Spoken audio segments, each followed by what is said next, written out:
How do I resolve conflict on my team? Good question. Better question is, do I have to? Don't worry, I've got answers for both, and they're probably not the answers you think. If you're new to the channel, my name is David Burkus. I'm an organizational psychologist who studies high-performing teams, and I work with leaders at all levels to build their best team ever. If that sounds like what you're looking for, then subscribe to the channel, or better yet, join our email newsletter community, link in the description below. All right, let's get into it. Okay, let's set the table. Not all conflict is equal, and the type of conflict really determines whether and how you're going to respond to it. At its core among teams, there's two types of conflict. There's personal conflict and there's task-focused conflict. Personal conflict is probably what you're thinking. It's the criticism, it's the arguments, it's the bad and uncivil behavior. And that type of conflict probably does need to be addressed right away. We'll cover how in a second. But then there's task-focused conflict. This is conflict over ideas. What's the best plan of action? What's the best way forward? This type of conflict doesn't need to be resolved. It needs to be harnessed so that it can make the team better. And yes, we'll cover how to do that as well. In most cases, when there's personal conflict on a team, it's the type of thing you want to address one-on-one after the fact. And I know that sounds weird. I'm usually a full transparency kind of guy, and there are certainly incredibly toxic behaviors like hurling an insult at somebody in a team meeting that need to be addressed right away. But a lot of conflict is subtler, it's a little understated, it's someone speaking out of turn and cutting somebody off, or someone criticizing another person's idea in a way that's a little bit personal.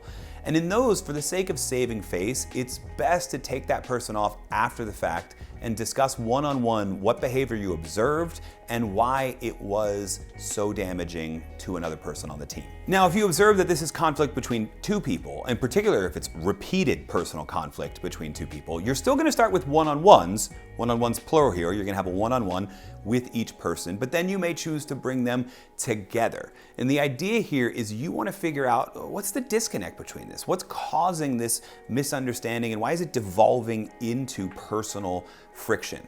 Ultimately, you want to secure a commitment from each person that they're going to change their behavior in the future. You can't make them like the other person right away, but you can hold them accountable to a change in behavior. And here's the fun trick. Often if you teach people to respect each other and what that behavior looks like, over time they grow to respect each other and exhibit those behaviors without you having to get involved anymore. I know this is really uncomfortable, and it's probably not what you signed up for when you decided to become a manager, a team leader.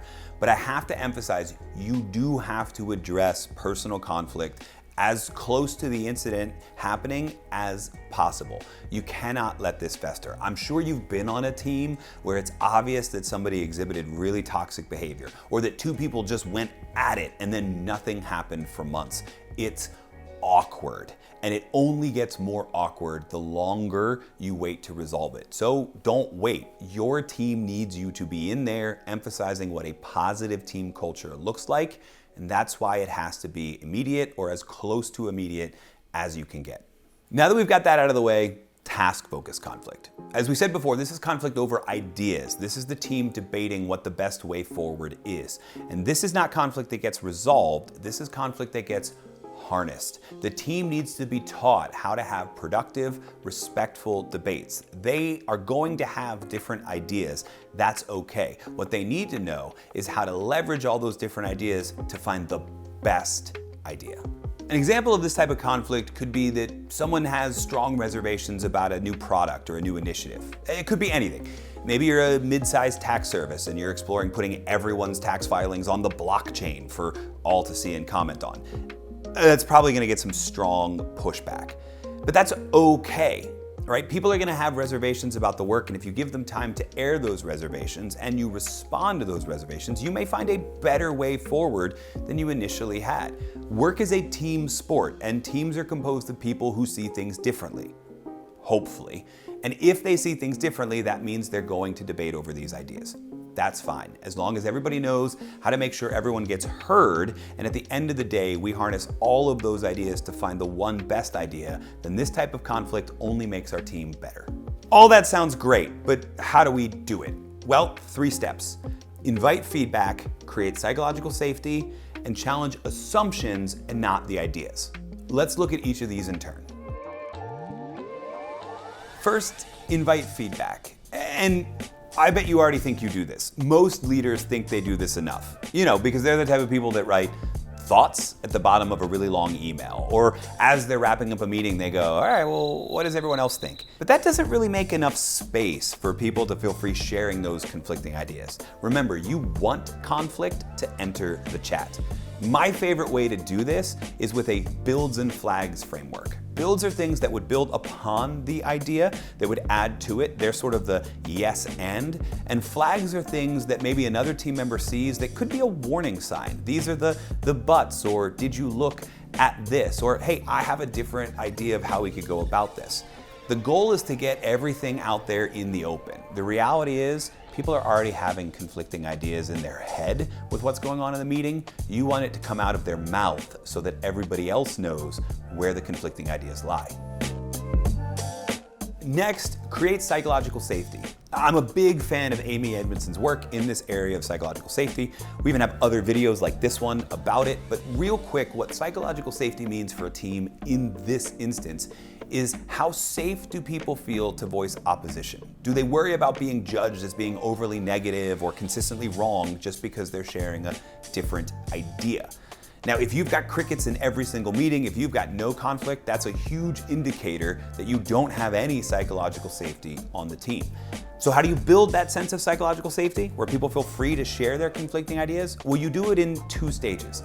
The first is that you're willing to be vulnerable enough yourself as a leader. And candidly, if you've been inviting feedback on a regular basis, you're already kind of doing this. Because when you signal doubt, or when you signal that you're open to new ideas, when you signal, hey, I don't have all the answers and I want to hear from you, you've signaled the vulnerability that shows the team, I trust you and I want to hear your ideas. And next is to make sure you're responding respectfully to the ideas that you hear. We'll talk about what you physically say in the third stage, but for right now, it's how you're acting. Are you checking your watch or your phone? Are you staring at your email inbox and not at the webcam on a Zoom call? Are you quick to just butt in and say, wow, and dismiss the idea? Or do you give people space to feel heard? And do you check for understanding after they've talked? Psychological safety is about building trust and respect on the team. So you want the team to trust that you really do want their conflicting ideas, and you want them to leave every interaction with you feeling like they were actually respected and heard. And if you do that, the level of safety on the team grows quickly. And the last component, challenge assumptions and not ideas. So now it's your turn to talk, right? You've listened respectfully while they share that conflicting idea, you've stayed engaged with it, and now you're ready to respond to it. And when you do, let's be honest, there are ideas that you're gonna wanna push back on. That's okay. And there are people on your team who are gonna wanna share a different idea and push back on what they just heard. That's okay. What the team and you need to exhibit is that it's always okay to ask questions about assumptions behind the idea and never okay to criticize the idea directly. I wish this wasn't the case, but people just take their ideas too personally. We treat ideas like our babies. They become part of our identity, and we don't want to disrupt that identity. But when two logical people disagree about an idea, it's usually not because one of them is an idiot, it's not because one of them is being too territorial, it's because they have different assumptions behind the idea. Maybe you're disagreeing about an assumption around budget, like you think it would be able to happen much more cheaply and they think it'll be more expensive. Maybe it's a timeline issue. You think you can do the whole project in 18 months, the other people on the team think it's gonna take 36. These are all assumptions about the idea, but they affect what idea ends up being picked as the right one forward.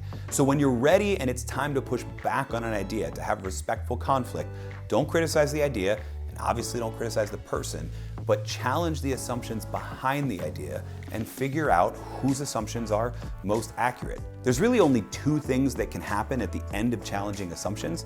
Number one is that you find out your assumptions are right, in which case you've helped that person feel heard and considered before we end up going with my original idea. The second is you find out your assumptions were wrong. And now you ought to be grateful because that conflict led to an incredible personal learning experience. So you've heard everything, and at the end of it, the team still disagrees. You've hit a wall and you don't know how to move forward. Now what? Encourage the team to disagree and commit.